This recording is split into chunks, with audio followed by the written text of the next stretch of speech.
Rappelez-vous de vous abonner et liker la vidéo. Mon nom est Faisal Massi et je viens du district de Kazour. Monsieur, je travaille dans le privé et j'ai un petit intérêt pour la religion comparative. Je voudrais poser une question à ce sujet. Je suis chrétien, monsieur. Le hadith numéro 3808 de Sahih al-Bukhari, il est dit que le prophète a recommandé 4 compagnons pour apprendre le Coran. Parmi eux, Ubay ibn Ka'b, Salim, l'esclave affranchi d'Abu Hudayfa, Mu'ad ibn Jabal et un 4e compagnon. De plus, il existe un hadith rapporté par Ubay ibn Ka'b dans le livre Mustadrak al-Hakim, numéro 8068, qui est considéré comme authentique selon les critères de Bukhari et Muslim. Dans ce hadith, le prophète explique qu'Ubay ibn Ka'b récitait la sourate al-Ahzab. Je lui ai alors demandé « Cette sourate compte 73 versets, n'est-ce pas ?» Il a répondu « Non ». J'ai poursuivi. « Alors combien ?» Et il a précisé que cette sourate était en réalité aussi longue que la sourate al-Baqarah. Et dans cette sourate, que nous récitions auparavant, il y avait ce verset. Un homme marié et une femme mariée qui commettent l'adultère doivent obligatoirement être lapidés. C'est une punition de la part d'Allah. Cependant, ces versets ne sont plus présents dans le Coran. Si nous comptons, il y a plus de 350 versets manquants dans les sourates. Par exemple, la sourate Al-Baqarah compte actuellement 286 versets, tandis que la sourate Al-Ahzab n'en a que 73. Si l'on soustrait, cela donne 213 versets manquants dans la sourate Al-Ahzab. De plus, 157 versets sont manquants dans la sourate Al-Tawbah. Cela fait un total de plus de 350 versets. Alors, expliquez-moi quelle est votre compréhension à ce sujet. Mouhed Saeb a posé une question. Les compagnons disent que les versets de la sourate Al-Ahzab étaient plus nombreux auparavant, mais qu'ils sont désormais réduits. Ils ont estimé qu'environ 200 à 300 versets manquent actuellement. Quelle est la compréhension de cela? L'explication est que dans le Coran, il y a certains versets qui relèvent de ce qu'on appelle l'abrogation, naskh en arabe. Cela signifie que certains versets du Coran ont été abrogés ou remplacés par d'autres. Par exemple, dans la sourate Al-Baqarah, sourate numéro 2, versets 106 et 109, Allah dit « Nous n'abrogeons un verset ou ne le faisons oublier sans en apporter un meilleur ou équivalent. » Cela est ce que l'on appelle l'abrogation ou naskh en arabe. Nasik et mansouk font référence à un concept selon lequel certains hadiths peuvent également être abrogés, tout comme certains versets du Coran. Les savants qui étudient et font des recherches approfondies sur le Coran découvrent que certains versets sont concernés par l'abrogation, nasik ou mansouk, ce qui signifie qu'ils sont remplacés ou annulés. Les savants examinent cela à la lumière des hadiths, car dans notre religion, nous avons 2 sources principales, le Coran et les hadiths authentiques, sahih. Si vous ne lisez que le Coran, il n'y a aucune divergence ou problème. Mais par rapport aux hadiths, en lisant les hadiths, il faut distinguer 3 types principaux.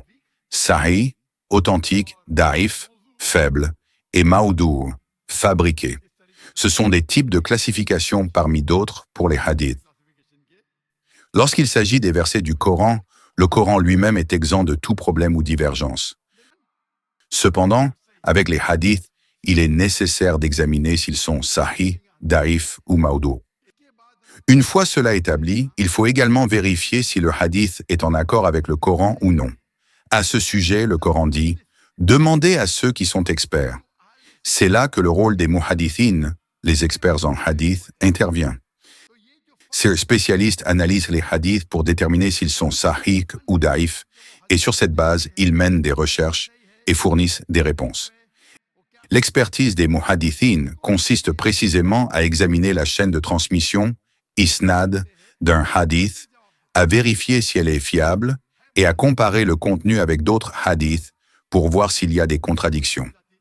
Après leurs recherches approfondies, ils concluent si un hadith est sahih, daif ou maudou'.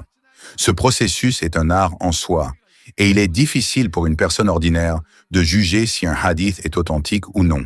Chaque domaine nécessite des experts, et dans ce cas, ce sont les muhadithin qui sont qualifiés pour fournir des réponses basées sur leurs recherches. Ainsi, quand il s'agit de questions complexes, comme le nombre de versets abrogés ou d'autres interrogations sur le Coran et les hadiths, seuls les muhaddithin sont capables de fournir des réponses appropriées après des recherches approfondies. Assalamu alaikum. Wa alaikum assalam. Mon nom est Tanzim Ahmed. Je suis de Bareilly, en Inde. Je suis ingénieur en électronique, monsieur, et je suis sans emploi. En cherchant un emploi, quand je mentionne dans mon CV que je suis débutant, l'entreprise ne sélectionne pas mon nom. Quand je mentionne une fausse expérience dans mon CV, alors l'entreprise sélectionne mon CV et j'obtiens le travail. Je veux vous demander, si j'obtiens un travail grâce à une fausse lettre d'expérience, l'argent gagné de ce travail est-il halal ou haram? La question posée par le frère est qu'il est ingénieur en électronique et qu'il est débutant. S'il écrit dans son CV, dans ses informations personnelles, qu'il est débutant, il peut ne pas obtenir le travail. Mais s'il écrit une fausse déclaration qu'il est expérimenté, il peut obtenir un travail. Donc, après avoir obtenu un travail en écrivant une fausse déclaration ou en utilisant un faux certificat qu'il est expérimenté, si l'argent qu'il gagne de ce travail est haram ou halal. Maintenant, il faut différencier ces deux choses, car elles sont différentes. Je voudrais vous poser une question. Supposons qu'il y ait une personne qui ne peut pas trouver d'eau. Que fait-elle? Elle vole de l'eau et avec cette eau, elle fait ses ablutions parce qu'elle voulait prier. Elle ne trouve pas d'eau, donc elle vole de l'eau, fait ses ablutions avec et elle prie. La prière sera-t-elle acceptée ou non? Oui ou non? Voler est haram, donc si elle vole, elle sera punie pour cela. Mais ses ablutions sont complètes parce qu'elle a fait ses ablutions avec cette eau.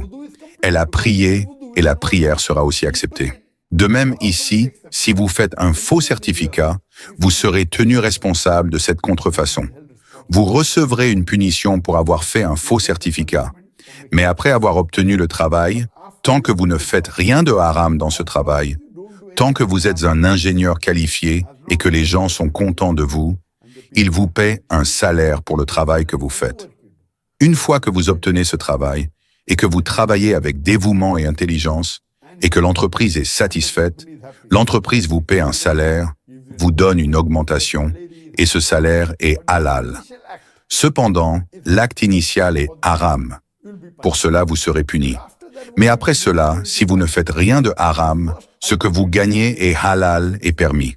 Donc, vous devriez demander pardon à Allah subhanahu wa ta'ala pour avoir contrefait ce certificat. Si vous voulez aller plus loin, vous pouvez même le dire à votre patron. Une fois que votre patron commence à vous apprécier, vous pourriez dire « Patron, je vais vous dire une chose. Maintenant que je travaille dans l'entreprise depuis 5 ans, je veux partager une erreur que j'ai faite. J'espère que vous me pardonnerez. Mon erreur est que j'ai contrefait le certificat. Si vous êtes un bon employé, maintenant que vous êtes déjà expérimenté depuis 5 ans, pourquoi vous mettrait-il dehors? Il peut même commencer à vous apprécier davantage. Mais il y a un risque qu'il vous renvoie aussi.